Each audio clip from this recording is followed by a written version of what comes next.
the retired Bishop of Hong Kong, and his was the loudest voice warning the Holy See against a deal with China, allowing the communist government a say in the appointment of Catholic bishops. His words fell on deaf ears, and the agreement was signed in 2018. Now the Chinese government is imposing even stricter rules on churches and religious groups. Aren't these the fruit of that ill-advised agreement? Here with an update on the persecuted church in his homeland is the Bishop Emeritus of Hong Kong, Joseph Cardinal Zen. Your Eminence, thank you for being here. Pleasure to see you, as always. I want to begin with the new rules that the communist regime announced in December, and it requires all religious personnel to support and implement total submission to the Chinese Communist Party, and this is already being implemented as we speak. Now, the new rules include 6 chapters, 41 new articles.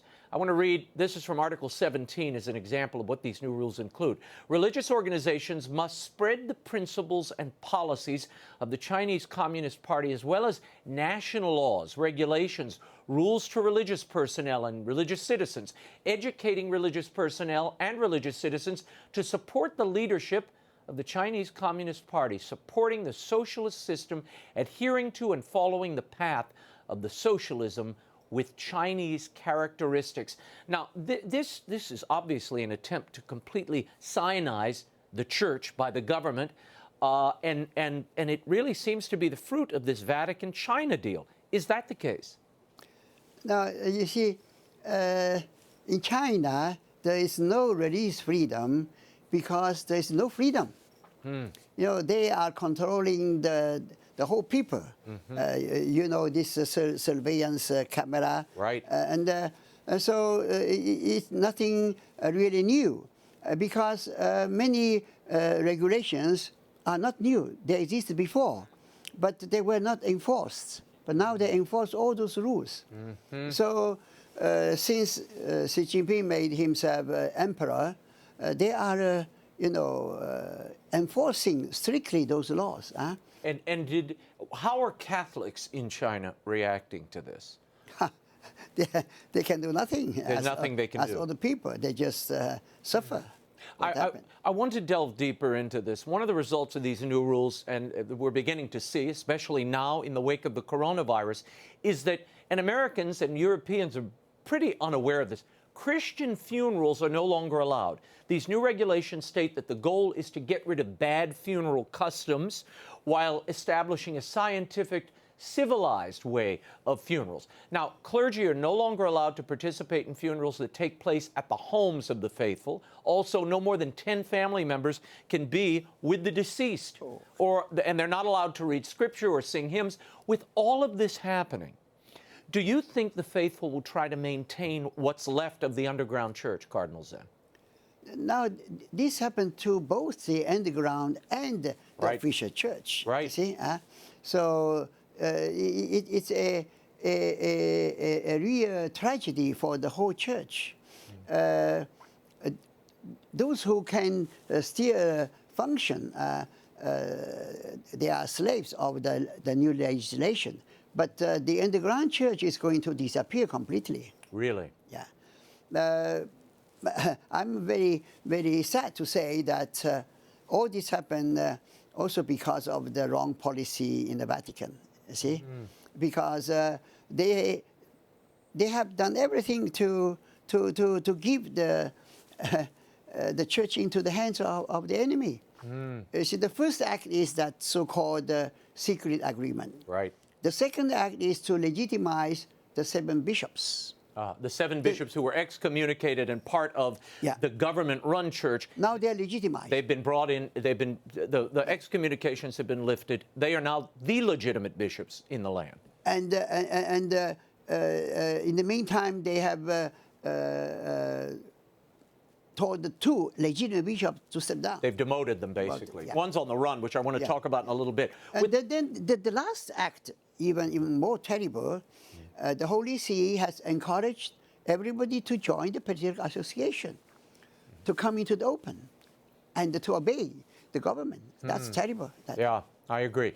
Now, last month, a report was released by the U.S. Congressional Executive Commission on China that linked the rise in persecution toward Catholics to the Vatican-China deal, as Cardinal Zen was just mentioning. Here's what they wrote. In September of 2018, the Chinese Ministry of Foreign Affairs signed an agreement with the Holy See, paving the way for the unification of state-sanctioned and underground Catholic communities. Subsequently, local Catholic authorities subjected Catholic believers in China to increased persecution by demolishing churches, removing crosses, and continuing to detain underground clergy. Cardinal Zen, are you surprised at the speed with which the government enacted these restrictions on the freedom of religion in China? And what becomes of the Catholic faithful? It's a tragedy, I said. And we can do nothing, humanly speaking, because the two authorities now agree on what is happening. And the approval of bishops. They're now, the Chinese government can now approve bishops. They have veto power over bishop candidates. They say the Pope has a right to veto the nomination by the Communist authority. But I doubt if there is such thing in the agreement. You've never seen the agreement. No one has. No, I'm a Chinese cardinal, and I'm not allowed to see the agreement. Now, the Chinese are masters in playing with words. So unless I can see the agreement, I don't believe that there's such a clear statement that the Pope has the right of veto. But even suppose they really give you the right of veto, how many times you can veto? Is there a limit on that? No, because you will be embarrassed to veto indefinitely. Right, right. I want to mention something. You've been very vocal, as we said earlier, in opposition of this Chinese-Vatican agreement. And in September, you wrote to the College of Cardinals, all your confreres, of which you are a member. I want to read some of this letter so the audience understands. You wrote, from my analysis of the document of the Holy See from June of 2019, pastoral guidelines of the Holy See concerning the civil registration of clergy in China, it's quite clear that it encourages the faithful in China to enter a schismatic church. Cardinal Parolin says that today, when we talk about the independent church, this independence should no longer be understood as absolute, because the agreement recognizes the role of the Pope in the Catholic Church. First of all, I cannot believe that there is such a statement in the agreement, and I do not see it. By the way, why must such an agreement be secret, and why am I not granted as a Chinese cardinal the right to see it, which you mentioned a moment ago?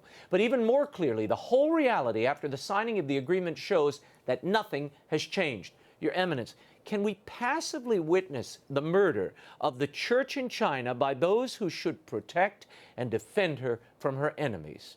What response have you received from your fellow cardinals to that letter? Not much. Not much? Not much. A few said just, okay, we pray for your cause. And you see, I wrote that letter because when that document came out, I went immediately to Rome, and I asked the Holy Father to arrange a meeting with me and Cardinal Parolin to discuss about that document. Also because document is a very strange case. It came out without any signature, without the specification from which dicastery. Right. That never happened. No document came from the Holy See, you see. And so I went there. The Holy Father invited me to supper, and Parolin was there. He didn't say a word, but I was not granted a discussion. So at the end of the supper, I said, so Holy Father, may we have some discussion about the document? Holy Father said, I'm going to look into it. And that was it? And then he saw me at the door, very kindly. Goodbye, thank you for dinner. Yeah. So that supper, surely arranged by Cardinal Parolin. And he wanted to tell me, you see, we are in front of the Holy Father, and listen to me and not to you. So just move along. Get lost. Yeah. You believe that this was a document that Pope Benedict did not sign while he was Pope?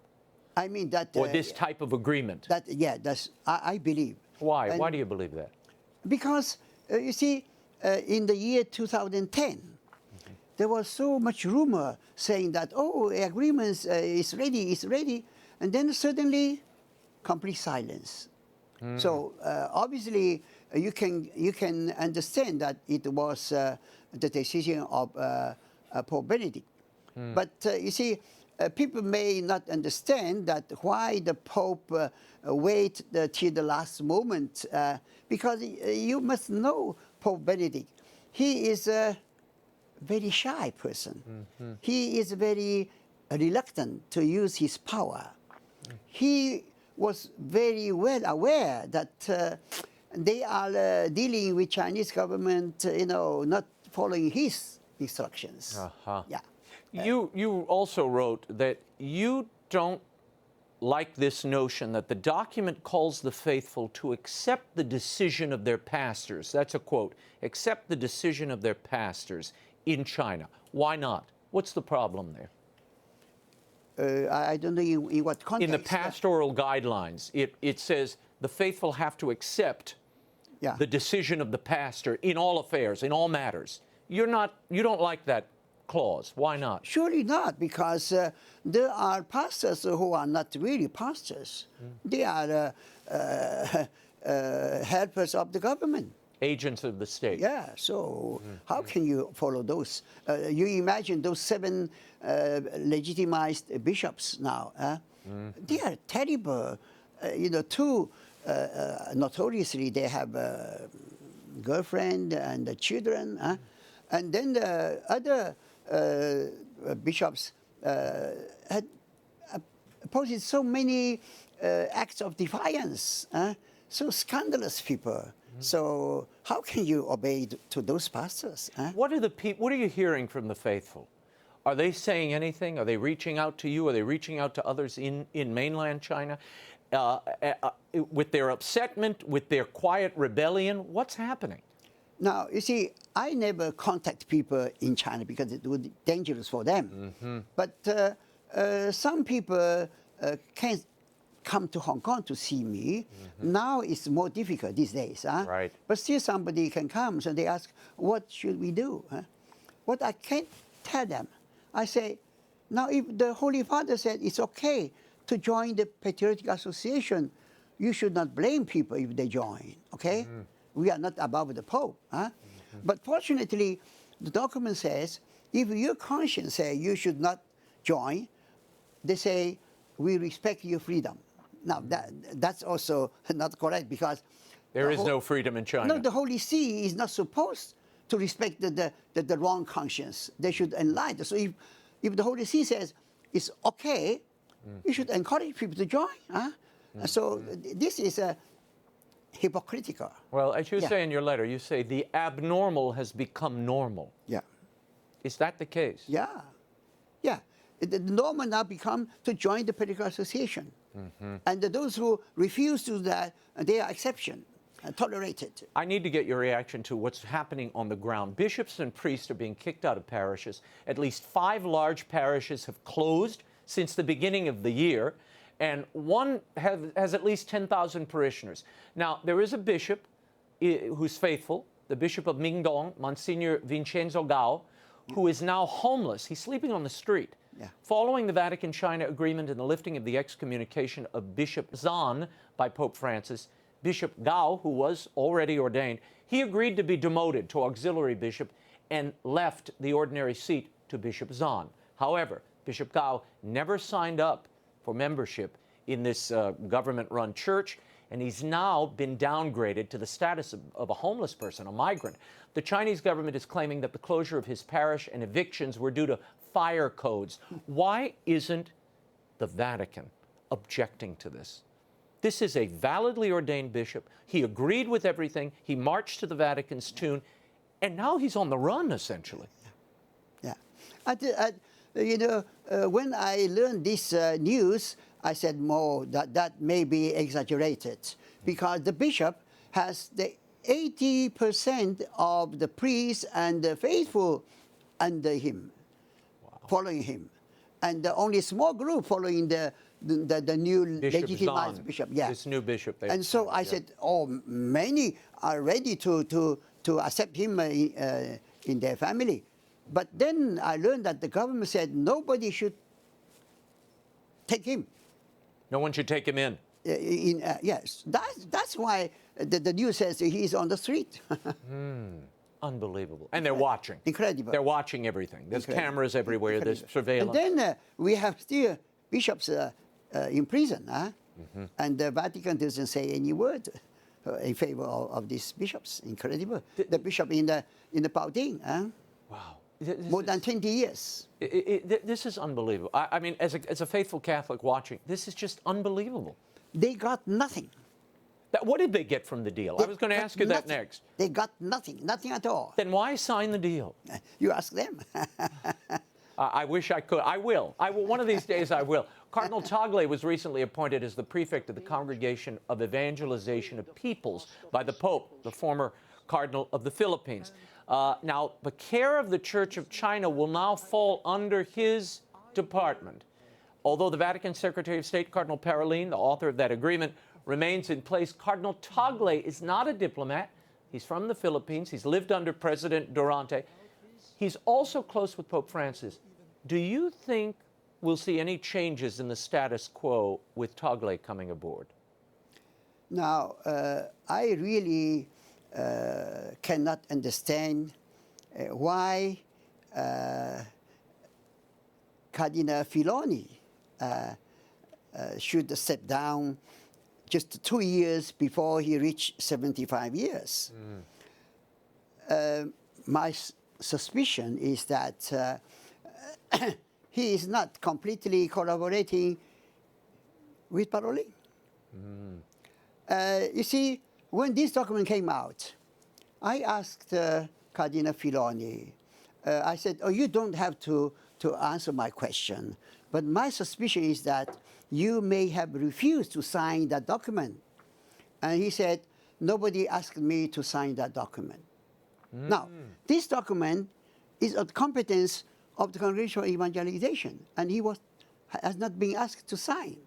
Then I asked also the Congregation for Doctrine, the prefect. I said, you are supposed to be briefed on all the documents coming from any department. Have you seen this document? And he said, no, everything concerning the church in China is in the hands of Cardinal Parolin. So those are facts, okay? So I don't think Cardinal Tagle can do anything in this respect. I want to move on to the Hong Kong protests, of which you have joined. You've joined those protests. Sure. Tell me. You know, go ahead. We joined peacefully. Yes. Joined the march of 1 million, 2 million. I was there. Okay. Yes. But there is a group of brave people. We call the young people. They think we achieve nothing with those peaceful marches. So they are taking some more energetic action. Yeah. We are with them. Yeah. But we are a little worried because, about the violence. Yeah, because at the beginning, the so-called violence is ridiculous. They say they set fire, but they set fire just to in the middle of the street. In the middle of the street. Yeah. Okay, but now they threw petrol bombs, so dangerous. So, but still, we are one. Yeah. Because we are fighting. Well, it's people wanting their freedom and want to protect their freedoms. We want our freedom. Where is the church on this? I mean, is this just another example where the church has decided to silence itself, probably because of the secret agreement? Not so much because of that, because we are still nominally independent from that. China, yeah, mainland China. But you see, in Hong Kong, you have this association of the 6 religions.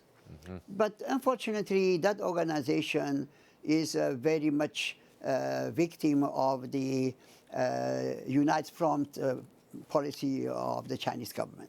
So they come out always to say something neutral. We like to have peace, reconciliation, etc. But in this moment, you cannot be neutral because it's obvious that we are on the side of the victims. We are being persecuted by the government. And the Christian religions, Protestant and Catholic, we have been rather visible in this last protest. But you see, the Catholic establishment is divided. We have no bishop at this moment. Well, they claim there's this Father Peter Choi, who's been appointed, though no official appointment has been made. Have you heard this? Is there an appointment? Yeah, you see, it's already very sad that such problem comes out in the open, because we hope to have all those things in a more reserved way. It's internal discussion, but now it's in the open. And so they say the future bishop needs a blessing from Beijing. Now we have a auxiliary bishop, Bishop Ha, very good. And he really is a wise leader of the community during this last month. Right.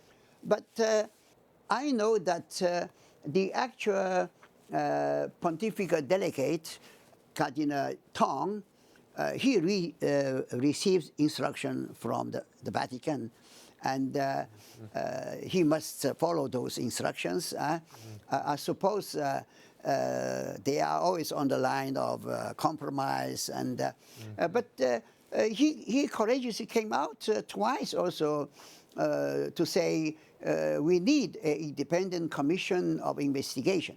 So I hope the Holy See in this moment may understand better that they have to reflect on this policy going on these last years, and especially this last month. And you believe that they're awaiting sign-off on this new appointment, the new Hong Kong bishop? Actually, from some news, I learned that at the beginning they even the Vatican was even in favor of Bishop Ha. But maybe because of what he's doing during this month, they are afraid that it would inflame the and communist so government. they prefer this Father Choi, who is much more friendly with the authorities. But there is a group of young Catholics very strongly against this nomination. So they say that now they are looking for a third name. I don't know. We shall see. But before I let you go, how is the coronavirus in Hong Kong? Oh, terrible. We wear the mask all the time. We don't go outside without absolute necessity. And the people empty all the stores. And we remember the SARS, you see? And this is even more dangerous because the symptoms are not that clear. Yeah. You may not have fever. Right. And when the symptoms come out, it's too late. So the people are very much afraid. Yeah. Your Eminence, we will leave it there. Thank you for being here. Always a pleasure to have you. And I want to remind people your new book, For Love of My People, I Will Not Keep Silent, is available at bookstores everywhere and online. Get a copy. It's a wonderful insight into the China situation, his ministry, and much more.